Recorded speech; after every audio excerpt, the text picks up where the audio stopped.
नमस्ते दोस्तों, हमारे वेद गुरुकुल चैनल में आपका स्वागत है।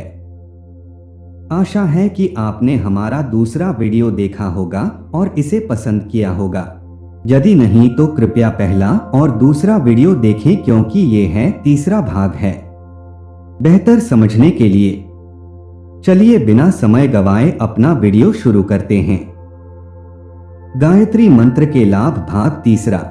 संकट मोचन गायत्री। प्रारब्ध या कष्ट भरी परिस्थितियां हर व्यक्ति के जीवन में आती हैं। इसकी हवा बहुत ही प्रचंड और प्रबल होती है। इनके चक्र में जो फंस जाता है उसकी विपत्तियां बढ़ती जाती हैं। बीमारी, कलह, धन हानि, आक्रमण, आघात, शोकवियोग आदि की हवा जब चलती है तो थमने का नाम नहीं लेती। कहावत भी है कि विपत्ति अकेली नहीं आती, वह हमेशा अपने बाल बच्चे भी साथ लाती है। चारों ओर संकट से घिरा मनुष्य स्वयं को चक्रव्यूह में फंसा हुआ अनुभव करता है। ऐसे विकट समय में सामान्य लोग मरने जैसा कष्ट छोड़ देते हैं, रोने चिल्लाने में लगे रहते हैं, वह अधिक समय तक और अधिक मात्रा में कष्ट भोगते हैं। किंतु गायत्री साधक अपनी समझदारी, धैर्य, साहस और ईश्वर विश्वास के आधार पर इनको हल्के में पार कर जाता है। वस्तुतः संकट की नदी को पार करने के लिए धैर्य, साहस, सूझ और कोशिश रूपी चार कोनों वाली नाव की जरूरत होती है। गायत्री साधना इन चारों विशेषताओं को मनुष्य के अंदर में विशेष रूप से बढ़ाती है, जिससे कि वह संकट में भी ऐसा रास्ता खोजने में सफल हो जाता है कि वह उसको पार लगा दे। गायत्री वास्तव में बड़ी चमत्कारी साधना है। इसके प्रभाव में कई बार मनुष्य संकटों से इस तरह बच निकलता है कि उसे दैवीय चमत्कार के सिवा और कुछ नहीं कहा जा सकता। इसके पीछे सच्चाई यह है कि गायत्री साधना के कारण साधक में कुछ दैवीय शक्तियों का विकास हो जाता है, जो संकट के समय उसकी सहायता करती है।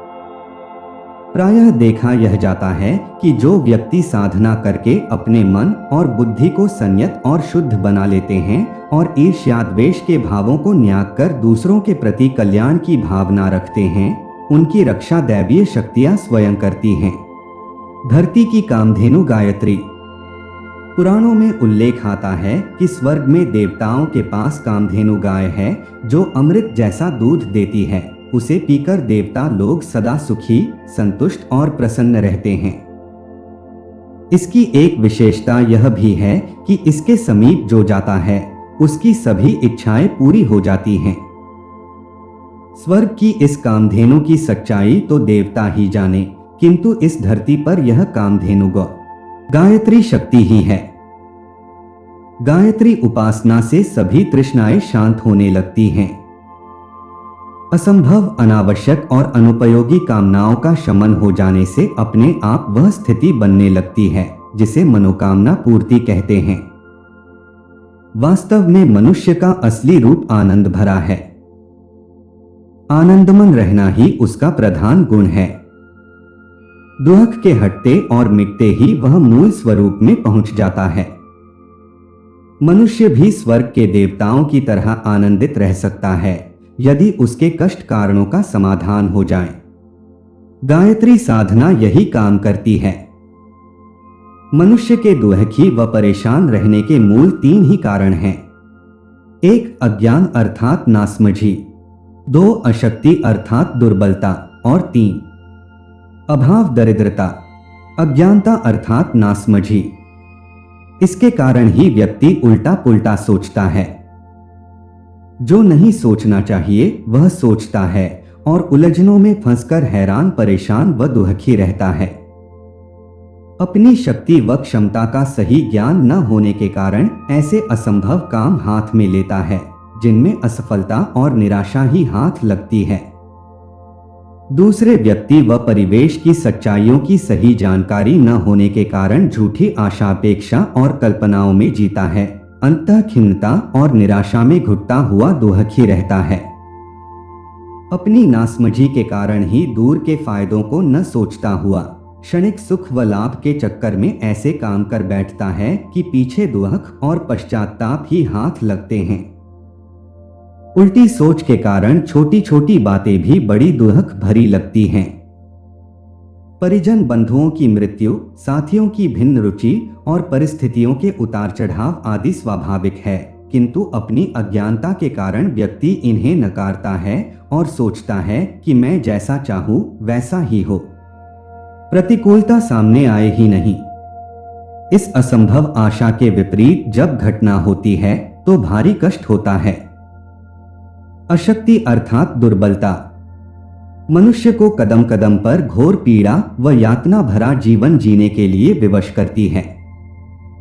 बौद्धिक दुर्बलता के कारण व्यक्ति साहित्य, दर्शन, काव्य, विज्ञान आदि के अध्ययन व चिंतन मनन का रस नहीं ले सकता। आत्मिक निर्बलता के कारण स्वाध्याय, सत्संग, भजन, भक्ति आदि का आनंद दुर्लभ ही रह जाता है।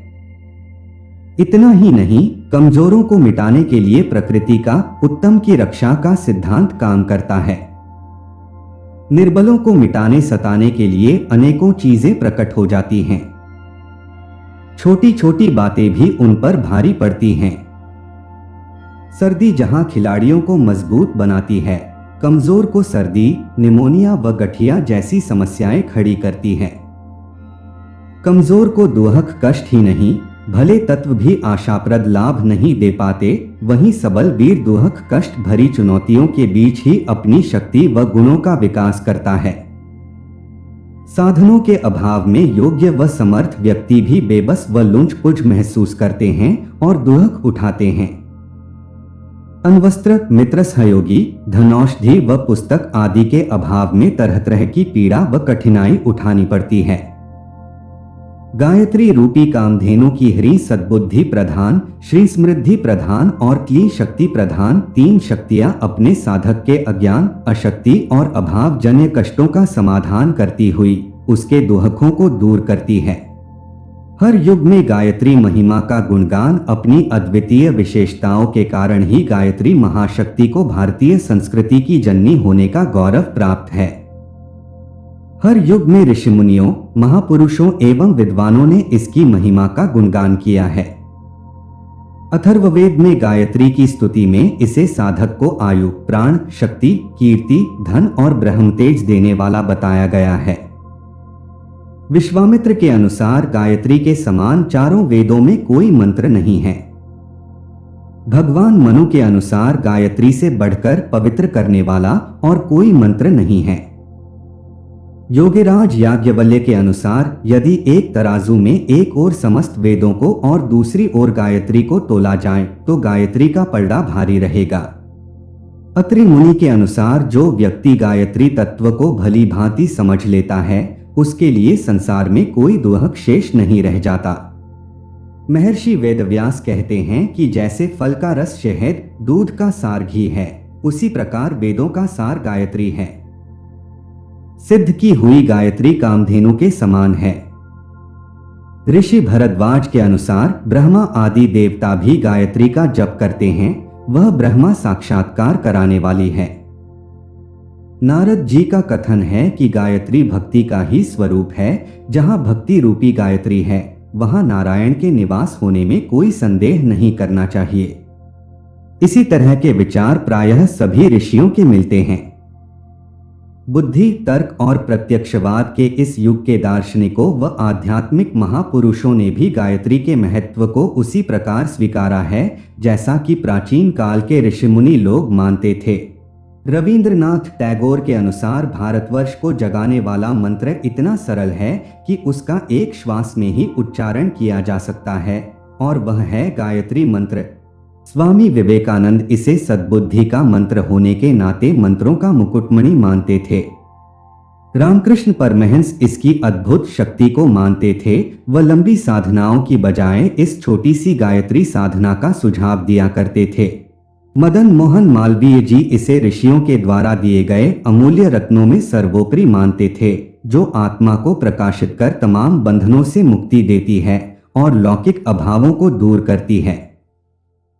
लोकमान्य तिलक कहते थे कि पूर्ण स्वतंत्रता के लिए हमें राजनैतिक संघर्ष के अतिरिक्त आत्मा के अंदर प्रकाश पैदा करना होगा और यह काम करने की प्रचंड सामर्थ्य गायत्री मंत्र में भरी हुई है।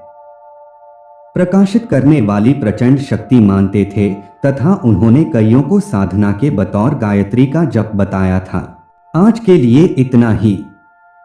हमें उम्मीद है कि आपने गायत्री मंत्र की इस संक्षिप्त मार्गदर्शिका तीसरा भाग का आनंद लिया है और हम अगले वीडियो में आपके साथ और अधिक साझा करने के लिए उत्साहित हैं।